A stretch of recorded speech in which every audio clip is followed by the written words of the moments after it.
Bueno, vengo de una familia numerosa, como somos en Sudamérica, en las épocas, como siempre decimos en broma, no hubo televisión en casa. Yo soy de 7 hermanos, soy el último. Y bueno, familia futbolera, deportista. Mi hermano, el segundo, llegó a primera profesional, pero jugó muy corto tiempo. Y bueno, ahí mismo uno va creciendo, empieza uno en el barrio, con los amigos. A los 6 años, 7 años, ya me gustaba participar en la escuela, para el equipo del colegio, el jardín que le decíamos en esa época a los niños de 6 años. Y bueno, el entusiasmo, las ganas, de familia de que le encantaba el deporte, el fútbol. Y yo creo que, primero doy gracias a Dios, soy un privilegiado de que me haya dado este talento para poder romper todas estas, porque yo estaba siempre en un grupo de grandes amigos que también jugaban bien al fútbol. Por ahí he podido haber sido yo que lo he aprovechado desde un lado muy importante, que es la familia, desde que no existía ni una presión. Pero cuando fui creciendo de a poco, obviamente mi madre fue inculcándome, mira, este deporte necesita una disciplina, como toda la vida. Uno va empezando en el barrio, a los 9 años juegas para el equipo del barrio, y un día de estas casualidades de la vida, mi padre era un marino, y ya cuando mi papá se retira de la marina, yo recién había nacido, él deja la marina cuando yo ya tenía 2 años, y él se dedicó a hacer taxi. Te imaginas, una familia numerosa, no era muy fácil la cosa en la casa, pero gracias a Dios, bueno, éramos dentro de esa pobreza, yo creo que éramos ricos en el buen sentido de la educación, mi padre bien formado en la marina, mi madre obviamente siempre inculcándonos la educación, que es principal para poder llegar a lo que uno quiere hacer en la vida. Yo creo que el gran tesoro, siempre yo digo, es los valores. Y con esos valores uno he ido caminando. Entonces se me presentan todas estas cosas del fútbol. Mi padre, un día haciendo taxi, conoce a un exfutbolista, que en paz descanse, Cucurucho Rojas, que jugaba en esa época para Alianza, jugaba en la selección. Y le decía, oye, mira, en el barrio todos hablan de mi hijo, que dicen que es bueno, pero yo no sé, no le creo, puede haber una oportunidad. Bueno, el tipo le dijo a mi papá, bueno, mira, que vaya a Alianza, creo que los sábados entrenan las categorías de los jóvenes y que se vaya a probar. Y bueno, así sucedió. Agarré un día, a mi mamá le dije, vamos, entusiasmado, con toda la alegría. Estuve ahí me dijeron que era a las 9 la prueba, estuve a las 7 de la mañana, ilusionado, la llevé a mi pobre madre que me acompañó. Vi una cola donde veía chicos que le daban ropa, y cuando llegué el utilero, el único me dijo, ¿tú qué haces aquí? No, he venido a probarme. Ok, toma tu ropa. Ni siquiera me preguntó por quién y por esto. Bueno, agarré mi ropa, me fui a cambiar y estaba el grupo de mi categoría, en esa época éramos 7-4, yo tenía 11 años.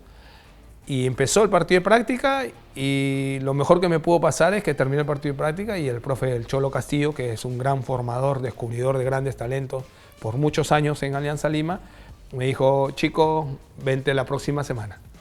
Y así, llegué el siguiente sábado, continué, hasta que arrancó mi linda carrera desde amateur en un club tan importante que le tengo mucho cariño por esta gran oportunidad que se llama Alianza Lima. Y pude hacer todos mis menores hasta los 16 años, hasta que tuve la oportunidad de debutar quizás en Alianza, pero no me dieron contrato. Y así me quedé libre, no se dio cuenta nadie, y me fui a Sporting Cristal porque el profesor Juan Carlos Oblitas, una persona a que le tengo mucho cariño, mucho respeto, me dio la oportunidad de firmar por Cristal, porque ya me conocía, porque yo antes ya estaba en la sub-17 de Perú y jugaba en la sub-20, entonces de ahí un poco hacíamos partido de práctica a veces con Cristal, donde él dirigía a la reserva. Entonces cuando se da esta oportunidad, él me da la oportunidad de debutar en Sporting Cristal. Sin duda acá en Perú teníamos una gran generación en el año 78, donde jugaba Oblitas, Cubillas, Uribe, Muñante. Entonces uno chiquito ya te quedabas con esos nombres. Y como me encantaba el fútbol, yo miraba media horita y me salía a la calle a patear, ¿no? A tratar de emular lo que hacían los tipos, te imaginas, con 5 años, 6 años. Uno va creciendo, después, ¿qué crees? Yo voy creciendo en la generación de quién cuando aparece Maradona. Y bueno, siempre esta admiración por Diego, ¿no? Porque estaba en los mundiales, sin duda. Yo acá en Perú hemos tenido grandes estrellas, las que te acabo de mencionar. Julio César Uribe era, si Uribe hubiese sido brasilero, no sé dónde hubiera estado, quizás si alguno de nuestros, César Cueto, tantos grandes futbolistas, uno siempre dice, ¿no? Admiras a alguien, y digo, lo único que deseaba yo de chico era algún día quiero darle la mano a Maradona, o darle un abrazo o jugar en contra aunque sea un ratito. Y mira, Dios me premia siendo un compañero de equipo cuando me tuve que mover a Boca Juniors. Estaba en el camarín y llegaban todos, ¿no? Llegaba Canilla, estaba en esa época, bueno, estaban los colombianos, Oscar Mundialista, Oscar Córdoba, Jorge Bermúdez, estaba Diego Latorre, apareció un Román Riquelme jovencito en el camarín.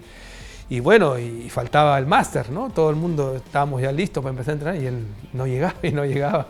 Parecía que tenía que llegar él para empezar el entrenamiento. Bueno, llegó, te imaginas, yo mirándolo nomás, nos saludó a todos, dejó a mí con besos. Y me dijo, tú eres el peruanito, ¿no? ¿Qué han traído? Sí, ¿cómo está, señor Maradona? Le decía, ¿cómo va a decir, señor? Dime Diego, me decía. Y bueno, en ese nerviosismo, te imaginas, sueño cumplido, ¿no? Tengo la anécdota que yo siempre era encargado de la pelota parada, ¿no? Y obviamente Diego era también parte de su fortaleza futbolística. Terminamos el entrenamiento y él se quedaba a patear un poco ahí de tiro libre y yo a un costado, no quería interrumpir. Y el profe, el Bambino Veira, al que le tengo un gran cariño, que me llevó a Boca, me dice, Solanito, anda con el Diego, me dice, a practicar. Me levanté con la pelota, con todas las ganas, y el tipo se quedó impresionado, ¿no? de verme cómo él le tiraba el palo, la ponía en la esquina y me miraba y dice, Bambino, ¿dónde me ha sacado este negrito? Me decía. Pese al corto tiempo y pese que lo agarré en su última etapa de fútbol a Diego, fueron momentos que para cualquier niño que le toque jugar ahora desea jugar con Ronaldo, desea jugar con Messi, y me pasó a mí. La verdad que estoy agradecido al fútbol y sin duda un gran respeto, un gran cariño a Diego, porque después de mi debut en Argentina, todas las palabras que tuvo hacia mí fue algo que me dejó en el aire, ¿no? Con una responsabilidad muy grande. Sus palabras, llamarme maestrito y cosas así. La verdad que elogios que no esperaba, pero sin duda a la misma vez lo tomé con mucha responsabilidad y gracias a Dios como me dio la bendición para continuar en Boca y gracias a Dios todas las cosas me salieron bien.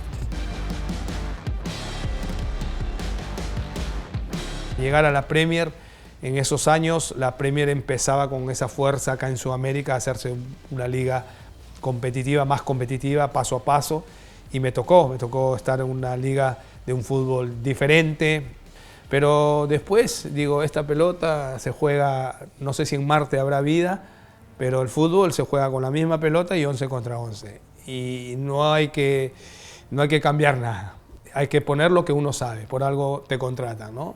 Y eso lo demostraron toda la vida los muchos sudamericanos que han estado a nivel mundial, tantos cracks, entonces no tiene que ser un impedimento. Lo que me facilitó a mí fue que me adapté rápido, tuve que jugar en una posición, a mí me firman de lateral derecho y terminé jugando de wing por derecha, en un 4-4-2, que jugaban los ingleses, típicos, dos delanteros grandotes, altos, fuertes, y gente por los costados a tirar centros, ¿no? Y bueno, me facilitó esta de haber jugado muchos años por el carril y bueno, gracias a Dios. El comienzo fue duro porque me llevó Kenny Dalglish, una gran leyenda de Liverpool, fue mi entrenador que me lleva a Newcastle y lo terminan sacando a los 2-3 meses. Después llega Ruud Gullit y duró un año, ¿no? Un excelente futbolista de la época del Milán. Pero bueno, él llegó, bueno, ya estaba jugando en el Chelsea, había sido entrenado en el Chelsea, Ruud Gullit, no le fue muy bien. Hasta que llegó Bob Robson, un gran entrenador, mucha experiencia, es el que lo llevó a Ronaldo al PSV y después, bueno, él fue al Barcelona a dirigir y nos tocó a nosotros en Newcastle y pudimos hacer mejores campañas, clasificando a Champions League seguido, como 2 años seguidos y a UEFA cada año, entonces fue una linda etapa, un fútbol diferente, dije, bueno, acá estos tipos eran del arquero al delantero y a partir de la segunda jugada apareció el rugby, ¿no? Te tiran la pelota adelante y después hay que ir todos a tratar de buscar. Entonces me adapté rápido, porque ya me cansaba de venirle a buscar la pelota lateral para que me le dé el pie y iba directo al 9. Nosotros en Sudamérica todavía tenemos nuestro estilo, nuestra identidad de tratar mejor la pelota, tener la pelota con más tiempo.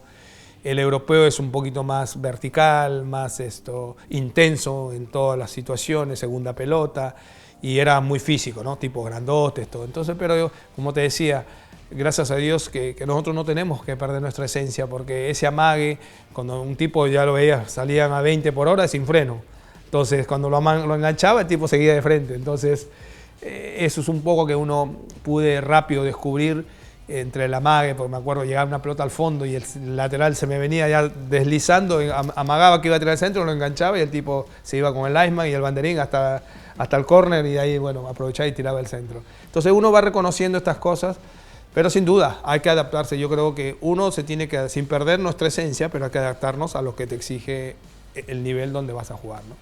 Si perdemos nuestra esencia, ¿cuándo nos van a contratar? ¿Cuándo al sudamericano? Porque los europeos aprenden todo. Los europeos, Alemania empezó a jugar, a tocar la pelota como parecía Brasil. Por eso lo mostró en un mundial y se lo mostró a Brasil. Mira, tú lo que nos enseñaste, yo te lo hago. Entonces, no cambiemos, porque yo creo que está bien, un respeto para todos los técnicos del mundo, pero la esencia sudamericana es como nuestra cocina, la comida peruana. Nuestro condimento siempre tiene que estar ahí, por eso todo el mundo viene de afuera y la aprecia. Entonces, si cambiamos nuestra comida, el europeo no viene a comer más a nuestro país. Entonces, me parece, en una humilde opinión, que el fútbol es lo mismo. Porque creo que toda la generación de futbolistas que nos ha tocado estar en Europa y venimos a Sudamérica y decimos, mira, traigo esto de Europa, me parece que no. Yo creo que hay cosas válidas que se pueden rescatar, pero no esta esencia. Porque el día que siga sucediendo esto, se nos van a olvidar que en Sudamérica existen futbolistas y van a terminar ellos, los europeos, con mucho que ya han aprendido a dominar todo esto. Mira el equipo de Guardiola, tú ves un equipo de Guardiola, los tipos manejan la pelota. De Bruyne no parece belga, De Bruyne me parece un brasilero. Y así hay un montón. Foden, este zurdo con esa elegancia, la velocidad que va.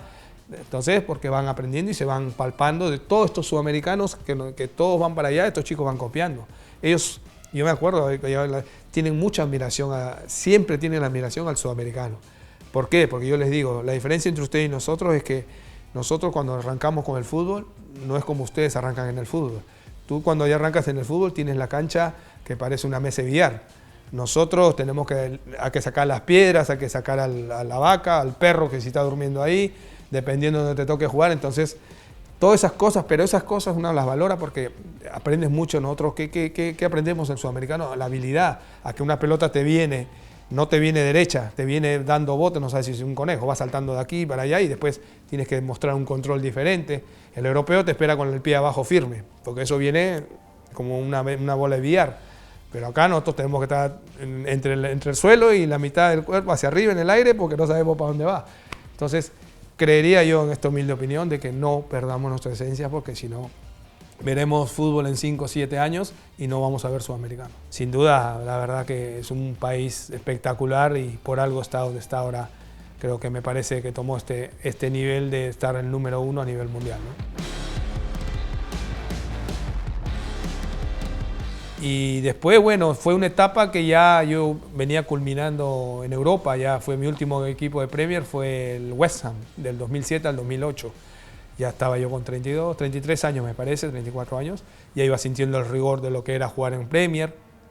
Y bueno, me voy a jugar a Grecia por un tema familiar, me fue para allá. Estuve 5 meses en Grecia y Juan Reynoso, que era el técnico, que había sido compañero mío en la selección, era el entrenador de la U en el 2009. Y sabía que yo estaba medio aburrido y quería volver al país. Y bueno, volví en el 2009, Universitario, uno de los clubes más grandes aquí en nuestro país. Me da la oportunidad y la verdad que fue algo impresionante, porque llegar después de muchos años, salir campeón, fue la verdad que, mira, el hincha de Universitario, pese al corto tiempo que estuve, en el tiempo que he estado viviendo acá en Perú, donde vaya, la gente siempre el cariño, el agradecimiento. Y bueno, la verdad que muy contento. Yo creo que la selección es el mérito a lo que uno hace en el club. Uno dice, todos pueden decir yo quiero jugar en la selección, pero primero uno tiene que mostrar en su club.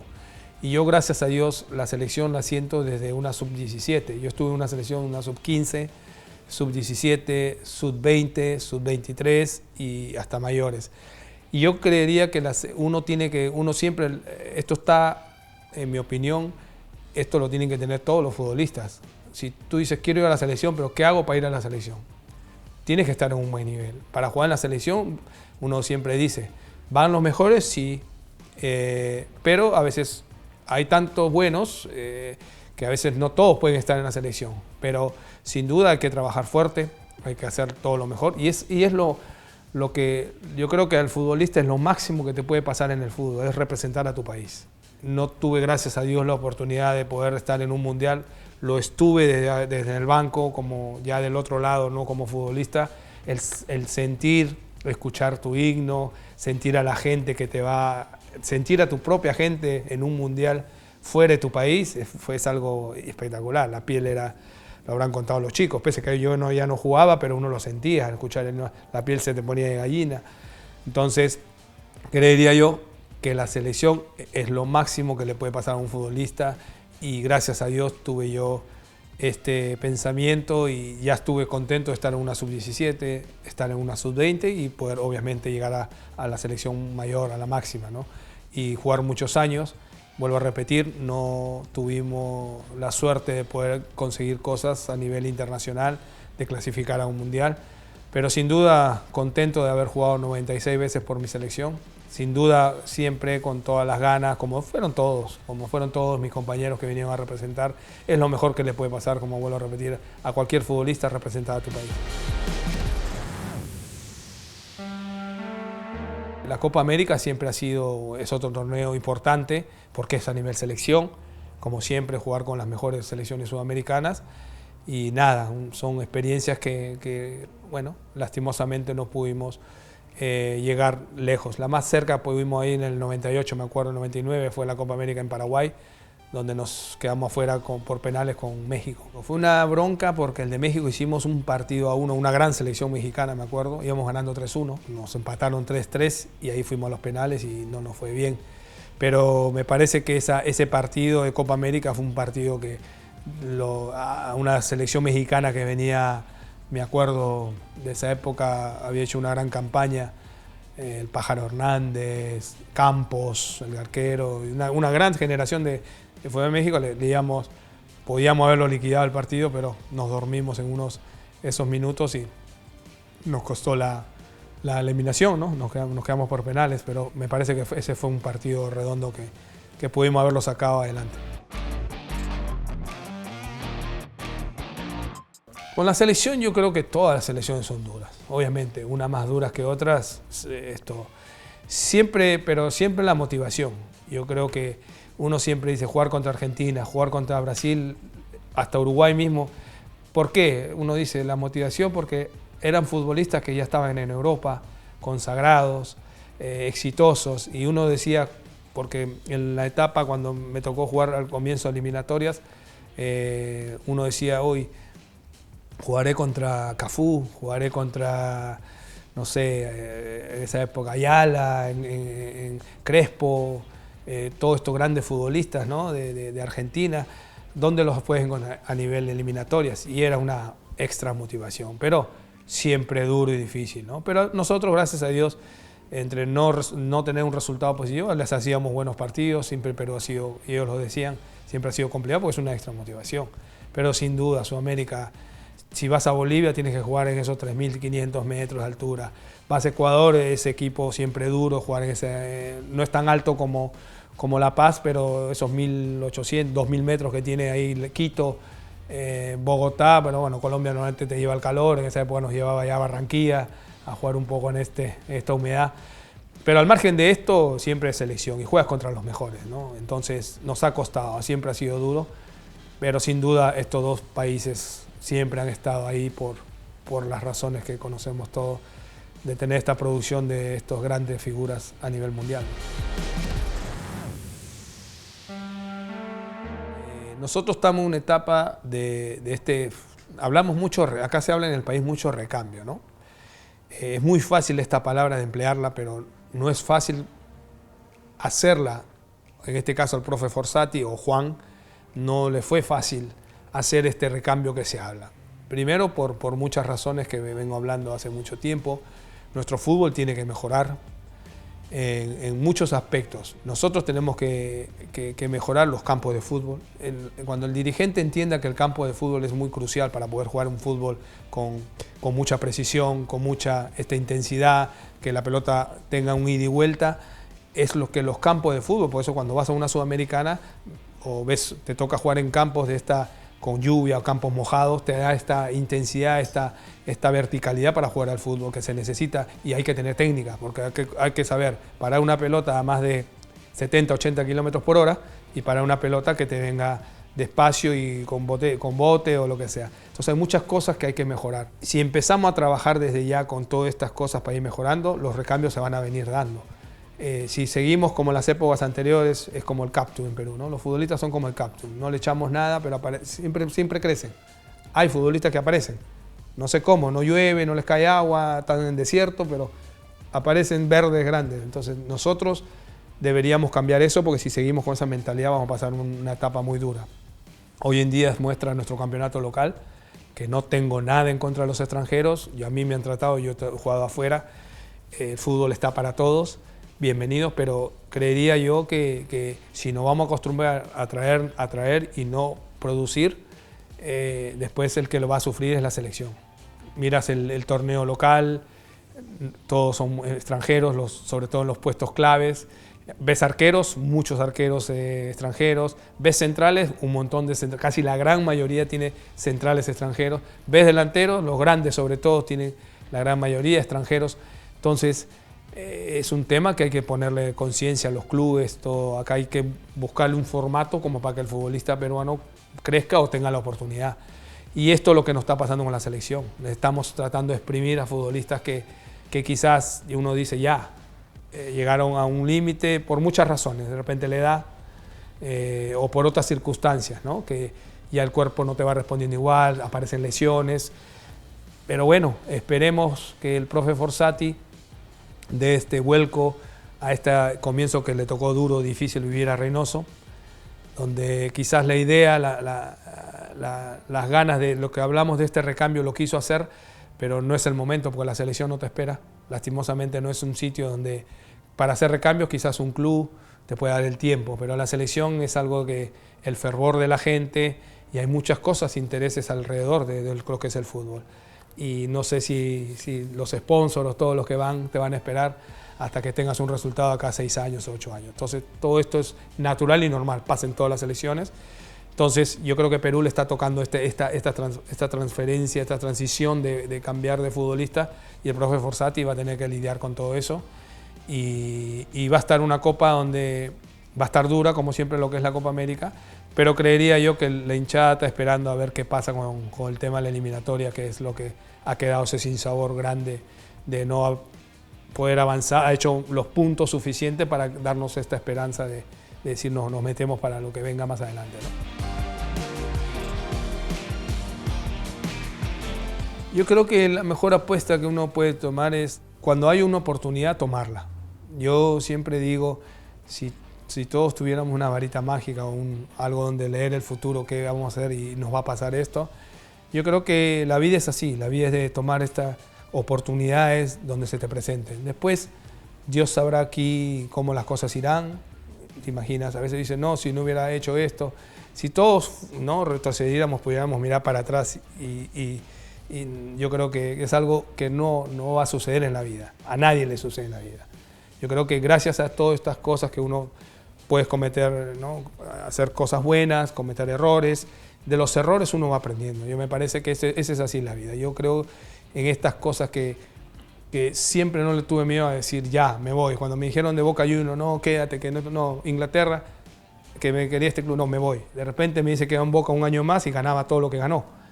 Y de repente no me iba a Newcastle, me tocaba irme a Barcelona, ahora tocaba irme a Real Madrid, pero quién sabe eso, o de repente me pasaba algo de lo diferente. Entonces yo creo que a la vida hay que encararla, hay que ir para adelante, la decisión que uno tenga que tomar hay que tomarla, porque si todos tomáramos la mejor decisión, viviríamos en otro planeta, creo yo. No existiría el error, ¿no? Entonces, y es así, yo creo que di siempre lo mejor en todo lo que me tocó vivir, en todo lo que es en mi carrera.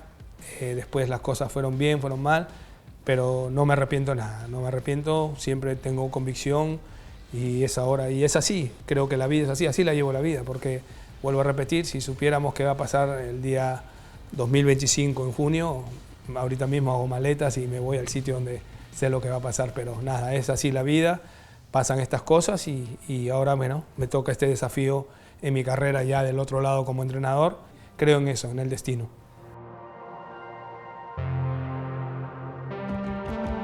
Yo creo que podía haber tenido, me hubiera gustado ganar títulos en Europa, ¿no? Uno mira lo que es la Champions, mirando todos estos grandes, eso es un poco, pero eso es lo que te decía. De repente llegar a estos clubes grandes te da esa posibilidad, ¿no? Entonces, pero vuelvo a repetir, así se dio, uno siempre da todo lo mejor y yo creo que la satisfacción más grande es uno cuando hace esta carrera es que tus padres se sientan contentos de lo que uno hizo y decirles gracias, ¿no? por todo lo que me ha sucedido, gracias a ese respaldo que siempre lo tuve desde niño. Gracias a ustedes, gracias por esta oportunidad de poder compartir, ¿no? Compartir, siempre lo digo humildemente, compartir experiencias. Yo sé que muchos niños y todos desearían pasar por esto y sin duda yo lo único que puedo decir es que mucha perseverancia, mucha humildad y sobre todo siempre escuchando a los padres que son la mejor guía para todo.